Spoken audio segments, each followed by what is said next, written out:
Rəstum bəy də məşğul qaldı zəng elədi. Alo. Salam Qurban bəy. Salam Məlikə Rəstum bəy. Buyurun. Bütün Azərfilm izləyicilərini salamlayıram. Əleyküm salam. Və hər kəsdən xahiş edirəm, bəyənin, paylaşın, dəstək olun. Çünki bax, bugün müzakirə olunan məsələlər sözün həqiqi mənasında Azərbaycan üçün həyata əhəmiyyətli məsələdir. Və Fərid bəydən üzr istəyirəm müdaxilə üçün, sizdən də, izləyicilərdən də. Amma Fərid bəy sağ olsun çox ətraflı təhlil və təsvir etdi bütün prosesləri. İcazənizlə bir sıra siyasi aspektlərinə toxunum bu məsələnin, Müdafiə Nazirliyi ətrafında baş verənlərin. Həm daxili siyasi, həm də xarici. Sizdə də eyni məlumatlar var, Rəstum bəy? Bəli, bəli, bəli. Məndə də eyni məlumat var. Rəstum bəy, yadınıza gəlir, mən o xanlarla bağlı ilk dəfə deyəndə bizim yoldaşlar da inanmadılar ki, bu nə məsələdir belə. Dostlar, yeri gəlmişəm deyin bilərsiniz ki, mən Xanlar Vəliyev haqqında məlumat yaymamışlar 2 gün qabaq. Bizim Xalq Parlamentinin rəhbərliyin bir yığcam toplantısı var idi. Orada mən dedim ki, yoldaşlar gedir və kabinetindəki çox şeyləri yığışdırıbdır Xanlar Vəliyev. Heç inanmadı. Deməli, bizim mənbəyimiz dəqiq işləyir. Rəstum bəy. Bəli, özdə hər ikimizin, hər üçümüzün daha doğrusu. Fərid bəy də, sizin də mən. Qurban bəy, mən izləyicilərin, Azərbaycan xalqının nəzərinə bir şeyi çatdırmaq istəyirəm. Bugün Azərbaycan Müdafiə Nazirliyi ətrafında baş verən hadisələr Türkiyənin bölgədən sıxışdırılıb çıxarılmasıdır. Mənim 3 gün ərzində Facebook profilimdə paylaşdığım Suriya üzərindən Türkiyə-İsrail qarşı durması təhlilim Türkiyənin bütün siyasi dairələrinə çatdırılıb və artıq reaksiyalar da gəlib mənə. Və bu təsadüfi deyil. Və Elçin Quliyevin oraya gətirilməsi barədə söz-söhbətlər də nağıl deyil. Gəlin biz bu yaxın vaxtda baş vermiş bir hadisəni xatırlayaq. Bir neçə ay bundan əvvəl, yəqin o at yarışmasından paylaşılan foto xatirinizdədir. Elçin Quliyev, Nəcməddin Sadıqov, Paşayevlər ailəsinin üzvləri və onlara yaxın çevrələr. Bəli, Nəcməddin Sadıqovla Elçin Quliyevin çox yaxın münasibətləri var. Bunu hər kəs bilir lazım olan dairələrdə.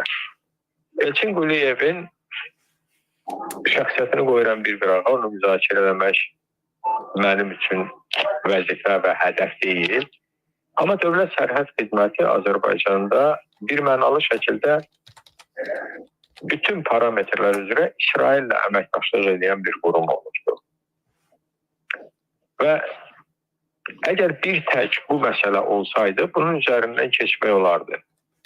Gəlin biz unutmayaq, əziz həmvətənlərim, son bir ayda çox intensiv şəkildə Azərbaycanın Əbraham Akord və yaxud İbrahim anlaşması sazişi deyilən anlaşmaya qoşulması məsələsi müzakirə olunur və burada təşəbbüs İsrail rəsmilərindən gəlir. İsrailin nazirlərindən, Knessetin üzvlərindən. Qısaca arayış verim ki, Əbraham Akord deyilən və yaxud İbrahim sazişi deyilən həmin o anlaşma nədir? Bu 20-ci ilin yayında Amerika Birləşmiş Ştatlarında hazırlanmış Donald Trump'ın kürəkəni o var. İş başındaydı, onun müşaviri idi, Jared Kushner. Və bu adam Trump hökumətində, onun Trump'ın birinci kadensiyasında, birinci prezidentlik dövründə İsrailin ən əsas lobbişisiydi. Və o vaxtda belə bir sənəd hazırladılar ki, Ərəb ölkələri İsrailin mövcud olmaq hüququnu və onun dövlət kimi tanınmasını qəbul edir və bu sənəd sırf sənədin adında, onun başlığında göstərilirdi ki, Ərəb ölkələri, deməli Yaxın Şərqin və Şimali Afrikanın Ərəb ölkələri ilə İsrail münasibətlərinin tənzimlənməsinə dair bir sənəddir. Və birdən iddialar qaldırılır ki, güya Azərbaycan buna qoşulmalıdır və qoşulacaqdır və nə bilim 50 dənə hansısa rabini müraciəti olubdur və ümumiyyətlə diqqət yetirirsinizsə, bu İsrail mövzusu ətrafında Azərbaycanda son vaxtlar çox qəribə hadisələr baş verir. Birdən New York Times yazır ki, Azərbaycanda sən demə hadisə bir rabinə sui-qəsd edirlərmiş və niyəsə bütün bu sui-qəsdlər heç vaxt baş tutmur. Yenə kimisə tuturlar, neynirlər. Mən bütün bu ittihamlara, bütün bu fantaziyalara inanmıram. Niyə inanmıram? Deyəcəm indi sizə. İstər New York Times olsun, istər Azərbaycandakı hökumətin yandaş mediası olsun, mən İsrail mediasını ümumiyyətlə demirəm, yerəcəm ki, İsrail mediası daha azad mediadır, nəinki Azərbaycan mediası, daha tərəfsiz mediadır.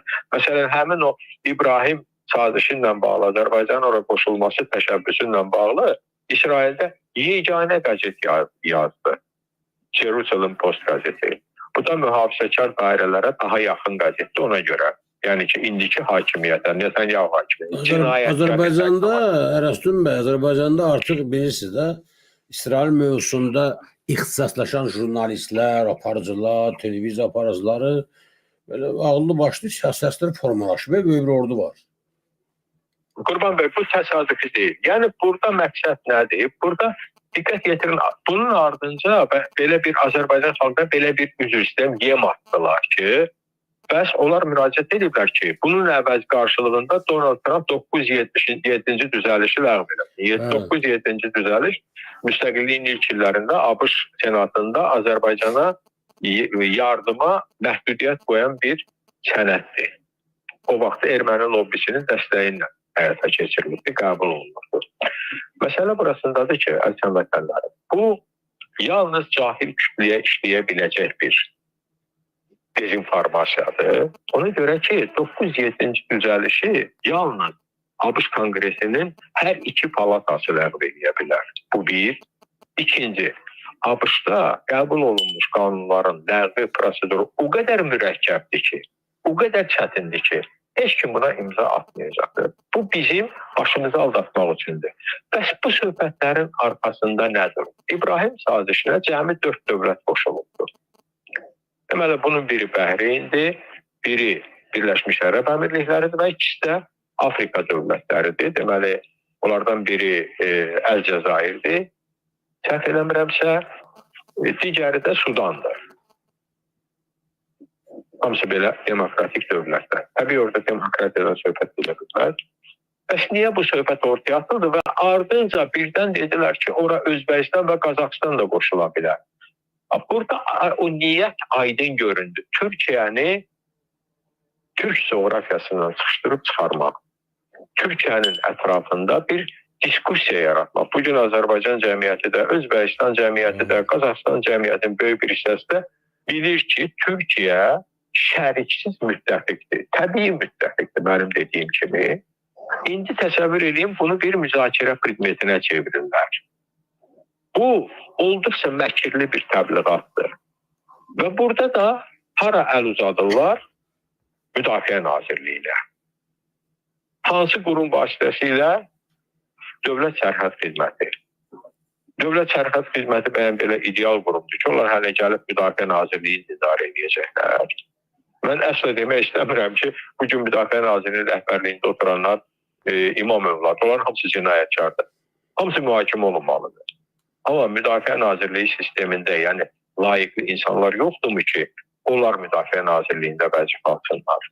Hansısa bir Dövlət Sərhəd Xidmətinin məktəbinin rəhbəri vəzifəsini tutmuş adamın nə işi var təhlükəsizlik sistemində Müdafiə Nazirliyinin baş təhlükəsizlik idarəsinə gəlir. Deməli, Elçin Quliyevin gətirilməsi söhbəti hansı ki, artıq 20-ci ildən ortaya atılıbdır. Bu təsadüf deyil. Çünki dediyim kimi Elçin Quliyev Paşayevlər ailəsini çox himayə etdiyi və yaxın bir adamıdır. Və onun Azərbaycan Müdafiə Nazirliyinin rəhbərliyinə gəlməsi nəinki onun istənilən başqa bir qurumdan kimisə gəlməsi bu faciə olardı. Bir faciəni biz gördük. Zakir Həsənov. O da Müdafiə Nazirliyi sistemindən gəlməyibdir. O cəza dəstələri olan daxili qoşunların komandanı idi. Və burada söhbət Türkiyəyə qarşı miqyaslı bir təxribatdan gedir. Hansı ki, Suriyadan gəlir, Kipirdən, Şərqi Aralıq dənizi hövzəsindən ta gəlib, indi də Qafqaza çıxır və hara gəlir çıxır? Türkiyənin təbii müttəfiqi olan Azərbaycana. İndi Qurban bəy, siz dediniz ki, İsrail şinaslar peyda olubdur. Onlar elə belə peyda olmayıblar. Eldar Mahmudov döneminde Azərbaycanın təhlükəsizlik orqanları birbaşa Masadın nəzarəti altında işləyibdi. Birbaşa onun kurasiyası altında işləyibdi. Siz təsəvvür edirsiniz, Azərbaycanda necə nəhəng bir casus şəbəkəsi qurublar. İndi burada mənə sual verilə bilər ki, bəs Rusiya bu işin harasındadır? Hə, haqlı sualdır.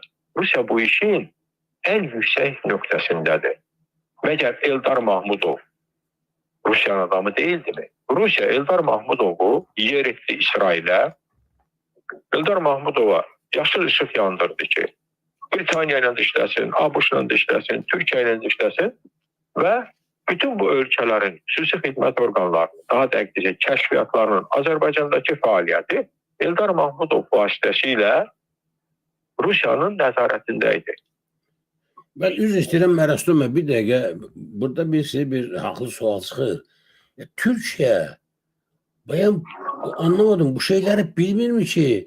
Bir dəfələrlə nefillərdə dediği tərsə cinayətini törədən adamlarla əməkdaşlıq edibsən, ay nə bilim bir yerdə hərbi ordu yaradaq, nə bilim əmələ keçirək. Bunları Türkiye görmür mü, anlamır mı? Təsir mexanizmləri yoxdur. Anlamır Qurban bəy, deyim niyə anlamır? Bu əsla Türkiye'nin Türkiye'nin dövlət qurumlarının, xüsusi xidmət orqanlarının, hərbi sisteminin aşağı səviyyədə olması anlamına gelmir. Türkiye ona göre anlamır ki, burada tamam farklı bir psixologiya işləyir. Burada tamam farklı bir idarəçilik fəlsəfəsi işləyir. Bu Sovet metodlarıdır. Türklər isə o mərhələdən keçməyiblər. Ona göre onlar bunu anlamırlar. Bunun çok sadəlövsəsinə bəzən biz qardaşıq, nə bilim, nəyik, bir dildə danışırıq. İnanın ki, bak, bu emosiyaların təsir altına düşürlər. Siz niyə uzağa gedirsiniz? Türkiye'nin özündə bugün Azərbaycan hökumətinə lobbiçilik edən, Türkiye hökumətinin en yüksək səviyyələrində qəbul olunan adamların büyük bir hissəsi Rusiya casuslarıdır. Azərbaycanlılar. Anlamırlar bunu. Ben ona göre dedim ki, benim yazdığım adi bir təhlili əgər Türkiye'nin bütün dövlət orqanlarına çatdırırlarsa, demək istəyirlər ki, siz Azərbaycanlıları oxuyun, Azərbaycanlıları da izləyin, görün bunlar nə deyirlər o məsələlər haqqında. İndi mən qayıdıram həmin məsələyə, Rusiya hardadır? Eldar Mahmudov MTN-i məhz Rusiyanın çətiri altında belə bir ötürücü qurum kimi istifadə olunurdu. Rusiyanın agentura şəbəkəsi kimi. Onlar Britaniyalılarla işləyir. Mən Britaniyanın səfirinlə danışmışam bu barədə. İsrail'in səfirindən o vaxt danışmışam. Onlara sual verdim ki, siz əminsiniz ki, MTN-lə gördüğünüz işlər Rusiya çatdırılmırdı. Hər ikisi ağzına ayrı üzümə baxdı. Onlar da bunu anlamırdılar. Təsəvvür edirsiniz ki, Eldar Mahmudovu bunlara o KGB leksikonda buna Pakistanoy agent deyirlər də. Elə bilin ki, mən öz agentimi sizə təhvil verirəm. Güya sizin agent olur. Və nəticə etibarıyla o sizin bütün fəaliyyətiniz haqqında mənə məlumat verir və mənim koordinasiyam üzrə iş görür. İndi həmin şeyi Müdafiə Naziri incələmək istəyirlər. Niyə özümüzü aldadırıq? İstər Elçin Quliyev olsun, istər Azərbaycan, istənilən güc strukturunda oturan adamların Rusiya bağlılığı olmasaydı, onlar heç bir vaxt o vəzifəyə gəlib çıxa bilməzdilər. Razısınız məndən? Tabii. Bu da söhbət bundan gedir. Söhbət ondan gedir ki, Türkiye'nin bölgeden ve yeri gelmişken Türkiye'nin sıkıştırılmasında da ilk növbədə Rusya maraqlıdır. Rusiyanın özünün gücü çatmır Türkiye'ni sıkıştırmağa. Ve Türkiye bunu eləyir, Rusiya bunu eləyir İsrail'in əliyle. İsrail heç bir vaxt ne Azərbaycanda, ne Qafqazda ümumiyyətlə Rusiyanın rəqabət apara bilməz. Onun o qədər resursu yoxdur. Şişirtməyi İsrail'i. Son 3 ildə elə Türkiye'nin özündə İsrail'in 2 nəhəng casus şəbəkəsi ifşa olunubdur MİT tərəfindən. Ona görə də biz bu məsələlərə son dərəcə həssas yanaşmalıyıq. Və biz hakimiyyətə bunu çatdırmalıyıq. İstəyirəm, Rəstum bəy, Fələstinli oğlan var idi, bu komitə üzrə İsrailin o dəmir qübbəsində işsiz fəaliyyət salan. Onu da axtarırlar o vaxtı tutmaq istər. Onu da Türkiyə kəşfiyyatı xilas elədi. Yani Bəli, uddu, Qurban bəy, Partiya yəni bu uddu, Mossad uddu orada. heç kəsdən bir fövqal ağıl, fövqal nə bilim intellekt düzəltmək lazım deyil. Bu insanların çalışdığı, fəaliyyət göstərdiyi sahədir. Baxın, bu efirdən bizlərin proqnozlaşdırdığı, dediyi, öncədən xəbərdarlıq etdiyi nə qədər məsələlər öz əksini tapıbdır. Demək, heç də bizi təqdim elədikləri kimi axmaq deyil. Ola bilər axmaq, amma o dərəcədə yox. Ki, nə baş verdiyini anlamayaq. Biz bunu çox gözəl anlayırıq. Ona görə də Müdafiə Nazirliyi ətrafında bu oyunlardan son qoyulmasını hakimiyyətdən tələb etməliyik. Gedin cinayətkarları tutun. Müdafiə Nazirliyinin tərkibində Fərid bəyin qeyd elədiyi kimi xeyli ləyaqətli Azərbaycanlı zabitlər var. Və onları gətirin vəzifələrə. Elçin Quliyev nədir? Bəlkə siz Akif Çavdarovu gətirib Müdafiə Naziri qoyasınız. Bir dəfəlik bunu eləyin. Nə bilim, o qədər o MTN tör-töküntüləri var idi ki. Bu məsələ Azərbaycan üçün həyati əhəmiyyətli məsələdir. Niyə həyati əhəmiyyətli məsələdir? İkinci kəlmə bunu da deyim, çox vaxtınızı almayın. Bu ona görə həyati əhəmiyyətli məsələdir ki, biz ciddi müttəfiqimizi, yeganə müttəfiqimizi itirə bilərik. Və dünya bugün Donald Trump'ın təxribatçı, o ara qarışdıran iqtisadi siyasəti nəticəsində, həm də iqtisadi siyasəti nəticəsində elə bir təlatümlər mərhələsinə qədəm qoyur ki, burada bütöv dövlətlər yoxa çıxa bilər. Və bizim bu məsələdə yeganə təminatımız dövlət olaraq mövcudluğumuzu qoruyub saxlaya bilməyimiz, xalq olaraq mövcudluğumuzu qoruyub saxlaya bilməyimizin yeganə təminatçısı Türkiyə Cumhuriyyətidir. Dəxli yoxdur, Ərdoğana bizim münasibətimiz necədir? Dəxli yoxdur, İmamoğlu neynədir, Ərdoğan neynədir? Biz Türkiyə haqqında düşünməliyik və Türkiyə haqqında düşünməklə biz Azərbaycan haqqında düşünmüş oluruq. Ona görə də Azərbaycanın dövlət qurumlarını, nə bilim, güc strukturlarını, müdafiə strukturlarını, təhlükəsizlik strukturlarını, bu dövlətlərə təhvil vermək praktikasından əl çəkib. Bu orqanlar heç kimin dədəsinin mülkiyyəti deyil bu. Dövlət Azərbaycan xalqınındır. Siz bugün onu dövlət olmaqdan çıxarmısınız. Biz qaytaracağıq onu. Biz deyəndə mən bütün xalqımda nəzərdə tuturam. Rəstum bəy, istəyirəm bir şey də deyim, bir məlumat da var.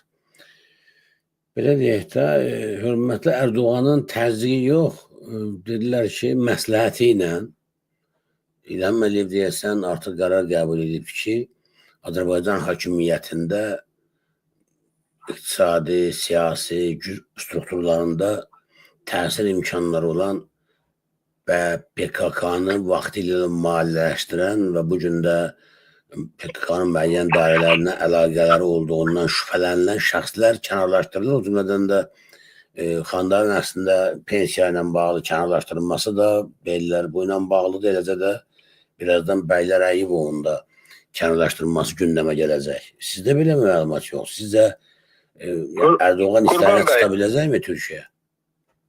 Qurban bəy, burada bir dəsti xət görünür, bir tendensiya görünür. Mən hələ bir o qədər optimist ola bilmirəm, amma müəyyən tendensiyalar görünür. Və mən hesab edirəm ki, bu elə birinci İlham Əliyevin özünə lazımdır, amma o bu addım ata biləcəkdirmi? Sual budur. Ölkəni bunlardan təmizləyə biləcəkmi? Bilmirəm. İstəyirmi? Bunun üçün birinci istək olmalıdır. İkinci iradə olmalıdır. Bəli, üçüncü güc olmalıdır bunu reallaşdırmağa. Amma mən bir daha deyirəm, bizim davamız Azərbaycan davasıdır. Dövlət davasıdır. Bizim davamız, nə bilim, İlham Əliyev ya kim davası deyil.